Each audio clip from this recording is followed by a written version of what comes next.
Okay guys, so hopefully this is the only time you see my face on camera because this is terrible. What we're going to try and do, this is my kitchen table, what we're going to try and do is talk about protein.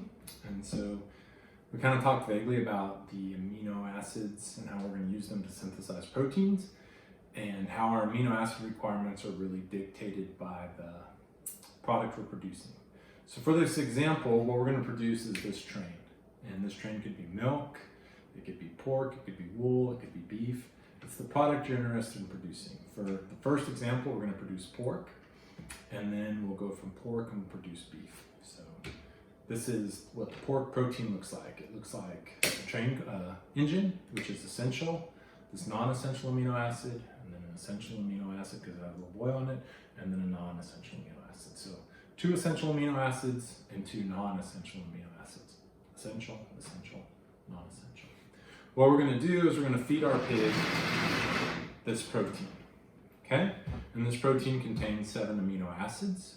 What's going to happen in the small intestine primarily, but the stomach as well, is we're going to digest this protein. And so what we're going to do first is we'll break it into oligopeptides. It doesn't really work well in this example because it's very much an oligopeptide, but we'll break it into smaller chunks.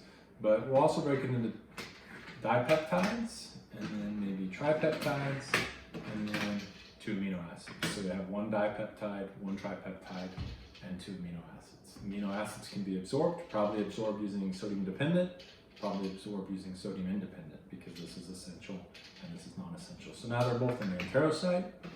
Going to be absorbed using PEP1. Inside the enterocyte, aminopeptidase is going to break it apart into 3 amino acids, absorbed also using PEP1, be broken into a single amino acid, and these are all in the enterocyte. What's going to happen is they'll move into the blood, go to the liver, and then they'll be distributed to the body. Where we're actually going to synthesize pork protein is in the muscle. So the muscle's going to say, hey, we have an engine, good job. We have the 1, 2, 3 amino acid, put those together. We have the little boy, put that together. And we have this. So we can assemble 1 pork protein from the diet we fed our pig. We have 3 amino acids left over, 1 essential and 2 non-essential amino acids. We could identify now what our limiting amino acid is, and our limiting amino acid is the train engine, right? If we had another train engine, we could assemble another protein. We don't, so what's going to happen to these amino acids is they're going to be catabolized. So we're going to break the amine group off. So we have an ammonia and the carbon skeleton. Carbon skeleton can be used for energy. Break this apart, use it for energy. In the liver, we could take this ammonia, because ammonia is toxic. We can use it to synthesize urea, which is how we excrete the products of protein metabolism, or the ammonia from protein metabolism from the animal. So the urea is going to be excreted in the urine. So it goes from the liver, where it's synthesized, to the kidney, and then in the urine. The other thing that could happen in the pig is this could go to the large intestine and be broken into 2 ammonias and be used to synthesize microbial crude protein. But we don't really care about that so much in the pig. We'll put these back together. Okay, and so we identified that we had 1 limiting amino acid. So if we could go to the store and buy this limiting amino acid with that same diet, we could now synthesize 2 trains. Okay, so we've increased the capacity to synthesize pork. We've doubled it by simply providing this 1 amino acid. This was our limiting amino acid. I went and bought it. So maybe to make that more clear, we'll go back and feed this protein again. So we feed this protein, but we're supplementing it with the engine. And so in the small intestine, dipeptides, tripeptides, 3 amino acids, absorbed in the enterocyte, broken, absorbed in the enterocyte, broken, and this gets absorbed because there's a free amino acid, an amino acid without any friends. These are all on the enterocyte. They move into the blood From the blood, they go to the liver, they could go to the muscle. The muscle's going to say, hey, I can make some protein.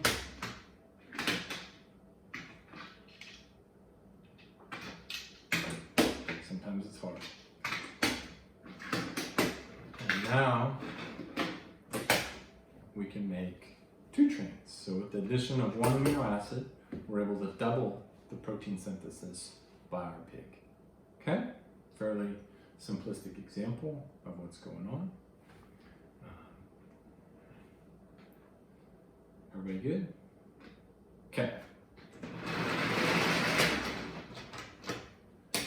Now we're going to shift gears a little bit and talk about ruminants. And what we want to understand with ruminants is there's a difference. We're still going to produce this protein, but now it's going to be beef or lamb. So say beef because it tastes good. Lamb's good too, but beef's better. And so we have to train and say,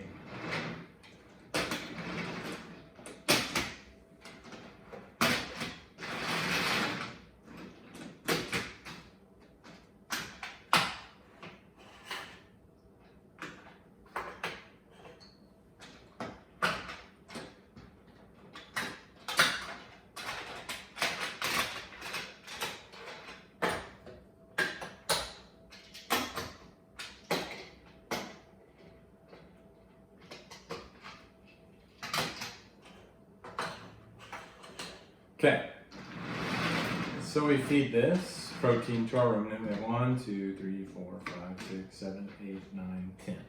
We have 10 amino acids, okay? And if it was a pig, we can already tell how many proteins we could assemble from these 10 amino acids, and the answer would be 1. And the reason it's 1 is because we only have 1 engine, okay? We only have 1 engine in the deal, whereas we have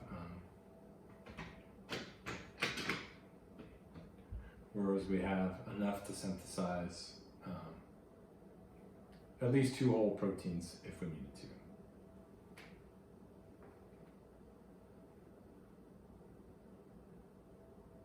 Yeah, if we had 2 additional, if we were feeding a pig and if we went and bought 2 additional engines, this is hard for me to do math. If we bought 2 additional engines, like this was still the pig, and we went to the store and bought 2 additional engines, we could synthesize 3 whole pork proteins. But we have this, we feed this to a cow. We're gonna make the assumption that it's degradable. All of it's degradable intake protein, okay? And what that generally means is the microbes are gonna come in here and pull it apart. Okay? And not only are they gonna break the peptide bonds, okay, not only are they gonna break the peptide bonds, but they're also going to take the amino acids apart.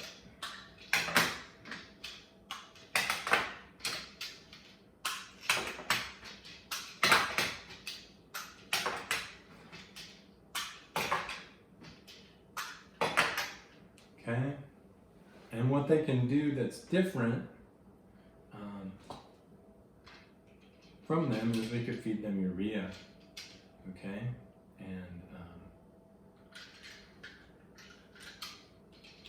we could feed urea, and from that urea they could synthesize or double the urea apart into 2 ammonias. So we have all of these ammonias and all of these carbon skeletons, okay? And so we can also get carbon skeletons from other places. So they can take glucose and form carbon skeletons. Okay, and now what the microbes are basically going to do is go back through and reassemble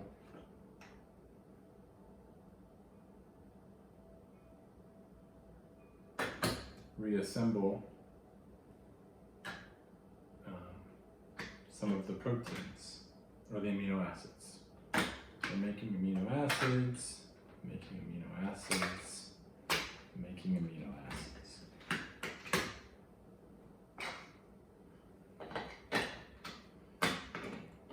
Making amino acids, making amino acids. Okay? And any excess ammonia, we'll make one be an excess carbon skeleton too.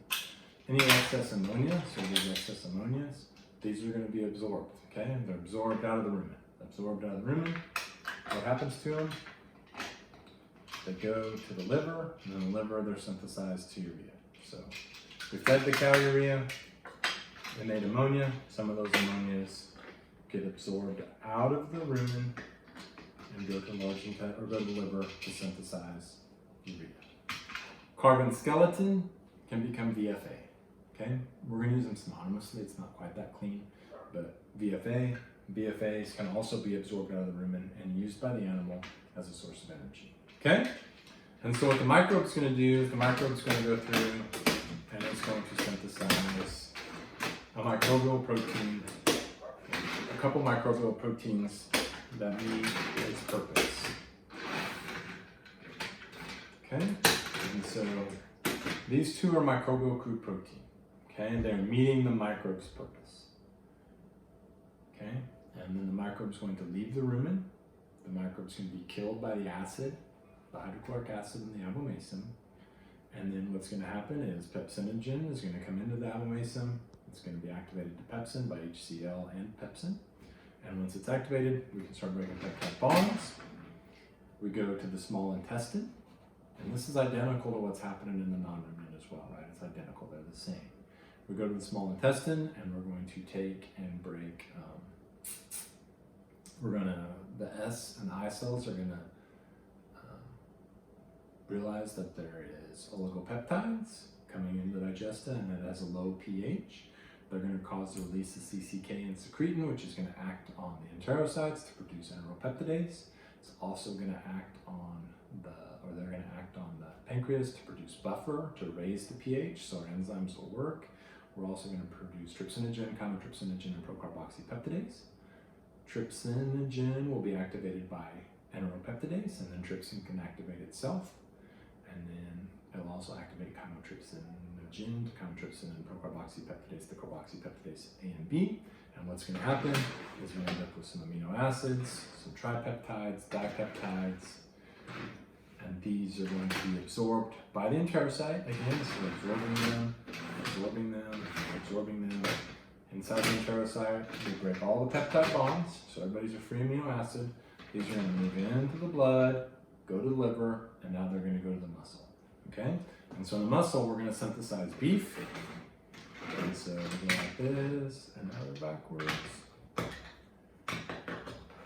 Okay? We're going to synthesize. That doesn't really happen in the body.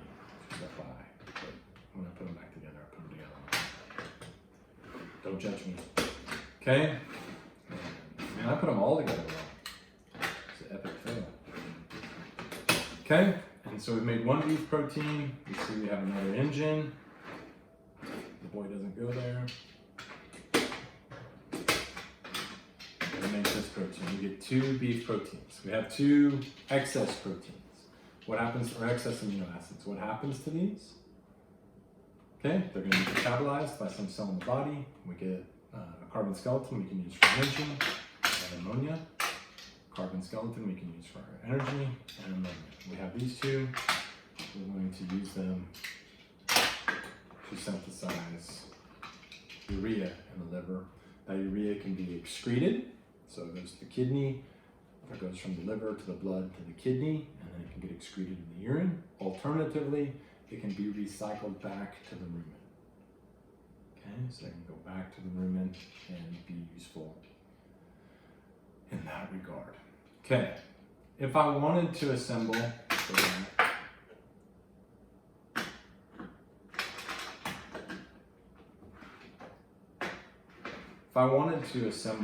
another beef protein from my microbial crude protein, I would need to do two things. Well, I have one thing going for me. This one is non-essential, so that means my body can make it, provided I have a source of ammonia. So my body can make this. I don't need to feed it because it's non-essential. So now I'm only missing one protein. I would have to feed this train, or this train engine, as protected amino acid, So it has to be protected. What that means is the rumen microbes can interact with it. Because if the rumen microbes interacted with it, there's basically a 1 in 4 chance that I get this, because they could synthesize this, they could synthesize this, or they could synthesize this, or this. But if I feed it, they're going to break it apart, and then I might get one of these 4. If I want to for sure get this, I have to protect it, so I might coat it in fat or make it so the microbes can't attack it, and then I can get this to the small intestine where it can be absorbed, where it can go to the body and be used to synthesize my protein. But it has to be protected. And really the only time we do that is with methionine and when we're trying to supplement a high producing dairy cow. Okay.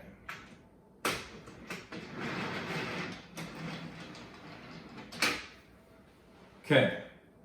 Like normally I would say, does anyone have any questions? And I'm pretty confident that you might have questions.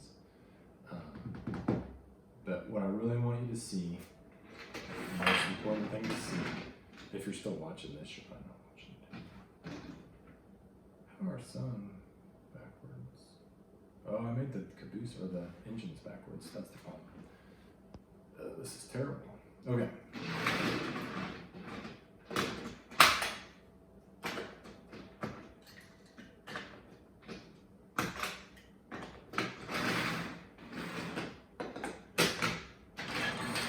What I really want you guys to see and be able to think about is when I feed this train, what's going to happen. Okay? And then all the animals, once you get to the true stomach and the abomasum and the ruminant, or the stomach and the non-ruminant, the process is the same. Okay? Pepsin is going to come in and be able to break this apart. Pepsin is activated by HCl and pepsinogen. And so you can break it with pepsin.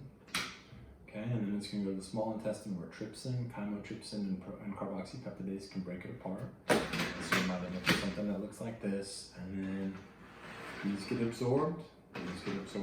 Most likely going to get absorbed with sodium, less likely to get absorbed with sodium because non-essential, essential. And then terosite, they get broken apart.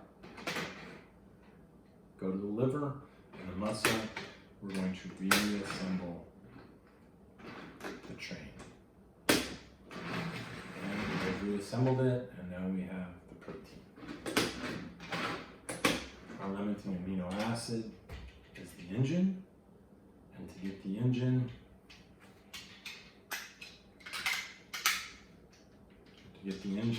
we can supplement it really easily in a non-ruminant diet, but if we want to supplement it to a ruminant, we have to protect it from microbial degradation.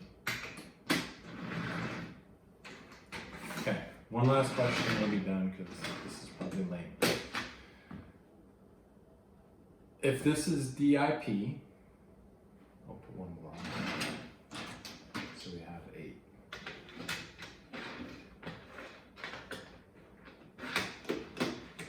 If this is DIP, and the likelihood of producing any one of the 4 that I need to make beef is the same. 25% will be train or engines, 25% will be this, 25% will be the little boy, and 25% will be 7, 8, 9. When I feed 8 amino acids, the likelihood is I will be able to synthesize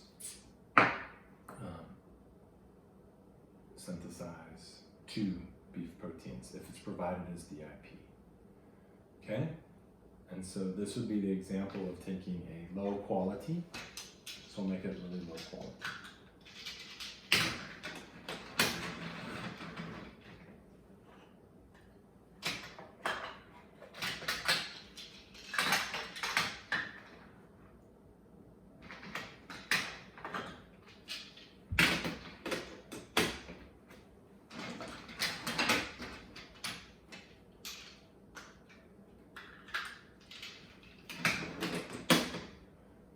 Okay, this is the super low quality protein. Everybody see why it's super low quality? There's only 3 essential amino acids. This one's essential, this one's essential, and this one's essential. There's 1, 2, 3, 4, 5, 6, 7, 8, 9, 10, 11 total amino acids. Okay?